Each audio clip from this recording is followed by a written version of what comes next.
Hey guys, Rob Murphy from Holistic Healing Choices here, and welcome to our Week 10 Diet Challenge thing wrap up.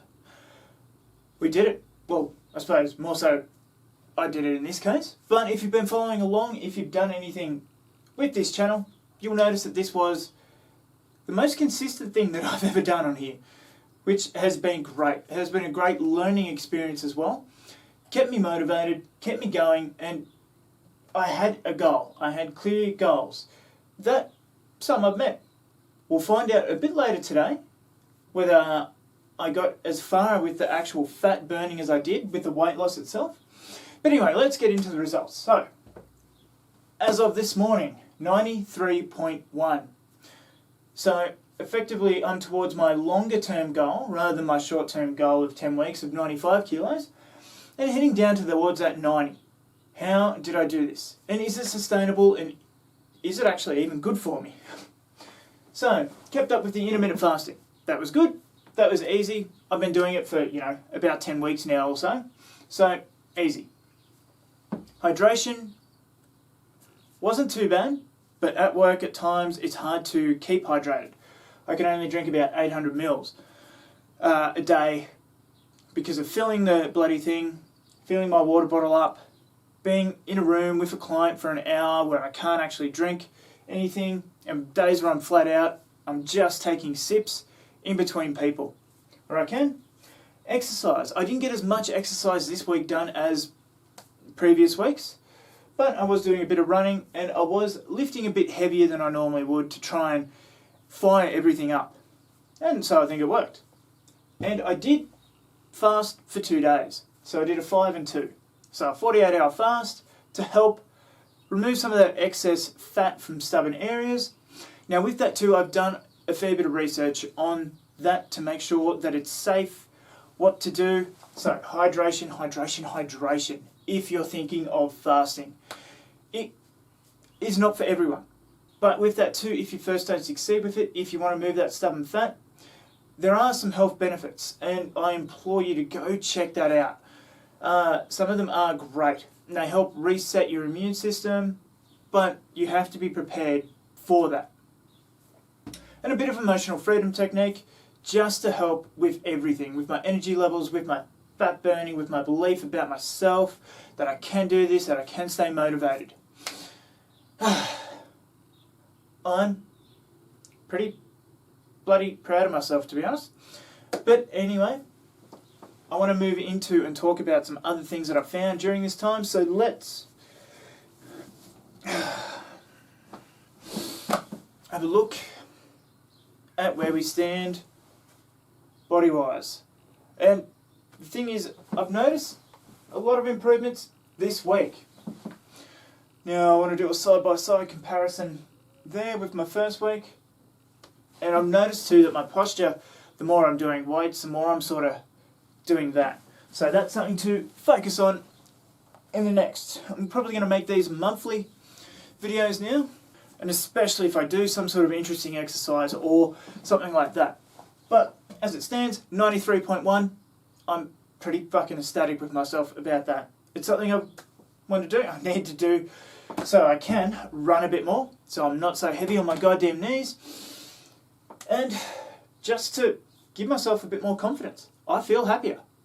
But I'll talk about all of that sort of stuff in a little bit. So, let's get to the results. So, the biggest one is that my body fat percentage, went from 31.1 to 25.1. So, a 6% reduction in fat percentage in my total body, which is awesome. Kilos went down, obviously. The amount of tissue I have went down.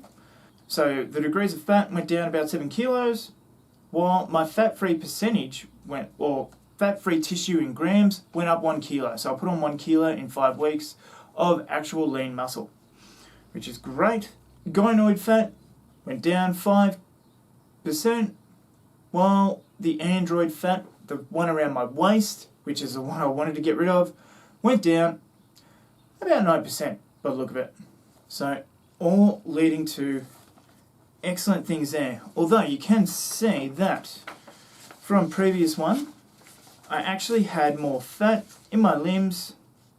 So I think that's more of a comparison between what it was in my waist as it is in my limbs and my legs. So it went up a little bit. It went up 5 in my legs, and it went up a whole lot more in my limbs. So I guess that means my arms. Why not just right arms? Anyway. Because it actually went down in my trunk, so that's good. The only other real change is that my resting metabolic rate went down 100. So that just means I burn less sitting around. So I have to get up and do more. Let's talk about how I did this.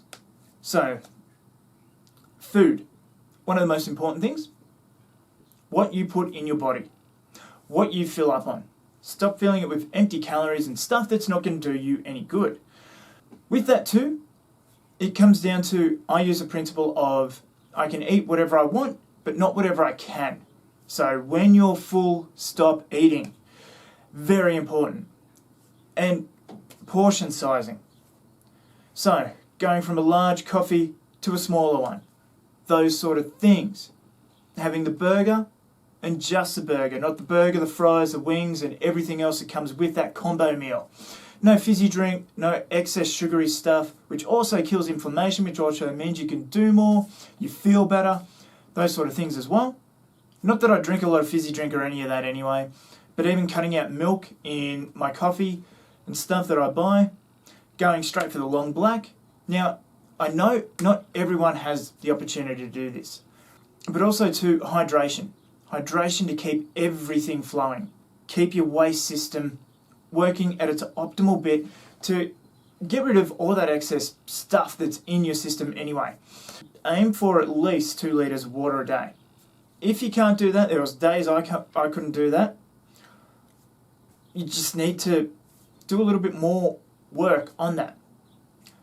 Exercise was important. Getting that sweat out as well. So that will help you lose a bit of water weight, excess water weight and stuff like that as well as firing up your muscles, your body, and burning that excess fat. And with that comes the intermittent fasting as well. Because if you fast more than, say, 12 hours a day, your body goes into that ketosis stage where you're burning excess fat. Your body's using that fat as storage rather than the energy that you put into it. So fasting plays a huge role in being able to burn that fat as well. And it really came down to discipline with that.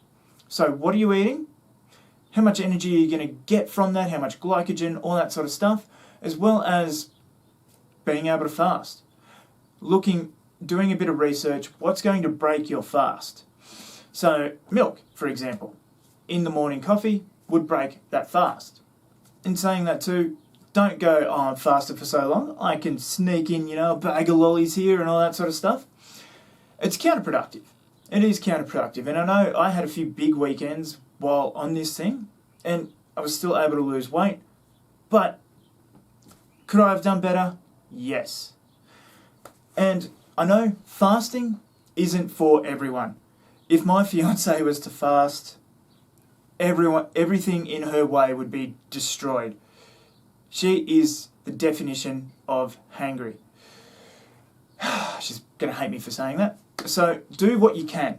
And also too, don't get so wrapped up around the axles or the weight, the number on the scale. It's just a guide.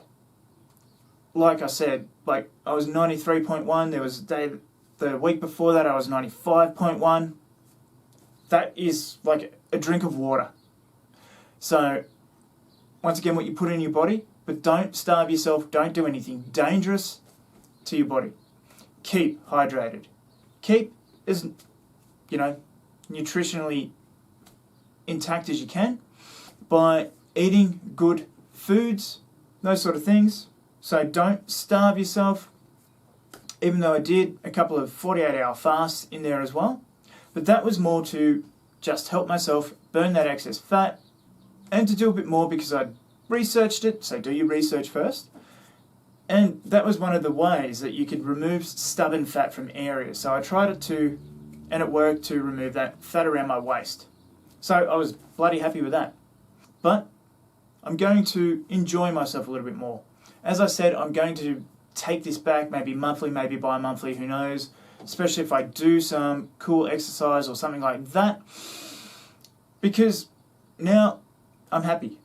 One, I want to get down to that 90 kilos and maintain that sort of base range there.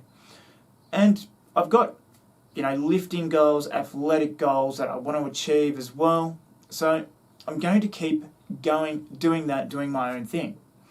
But this has been a pretty awesome journey. I thought, it has been about keeping that motivation, keeping that goal. So goals are so important. There was a week there I put on a little bit of weight. Now, if I didn't have a clear enough goal, that would have been it. I would have cut it there. Nobody's watching these videos really, so I would have cut it and it would have just been lost in the ether, as I've done in years previous where I haven't really had a goal. But it motivated me. Putting on that little bit of weight was like, okay, this isn't going to be as easy as I thought. The first few weeks were very easy to lose that weight. Just had a little bit of focus on it and boom, it came off. Then, around the 97 mark, it sort of stuck a little. My body got used to being that weight range and I had to do a little bit more work. Had to really watch what I was eating. Had to do some more exercise. Had to push myself, change that belief. I want to be leaner. I still want to be strong. I like being strong. I find it very useful and I find it very handy in everything I do. But I want that fat gone. I want my system working more optimally. And I just had to tell it that. And push myself to that. Change my belief about myself. Change my belief about what I'm eating, how I can eat it, and all that sort of thing. So that's pretty much it. So if you're looking to lose a couple of kilos, check out your intermittent fasting. Keep hydrated. Check what you're eating. And as well as just upping your exercise. So little bits here and there. There was a lot less sitting around than I'd normally do during these 10 weeks. So that too, I'd get up and I'd fold towels rather than sit in front of the computer. I'd get up, go for a walk around the house, do things. Little bits and pieces will help just keep you going rather than keeping you sedentary, sitting, bored, whatever. And doing that too will distract you from eating. The boredom eating is a killer. But anyway, guys, I hope this helps. If you're looking for a weight loss journey, it's not as hard as you think. Little changes, little sustainable changes that you can make in your life will help instead of yo-yoing up and down. But anyway, guys, with that, if you followed this through, thank you so much. Give us a like, comment, share, subscribe, and I'll see you in the next videos.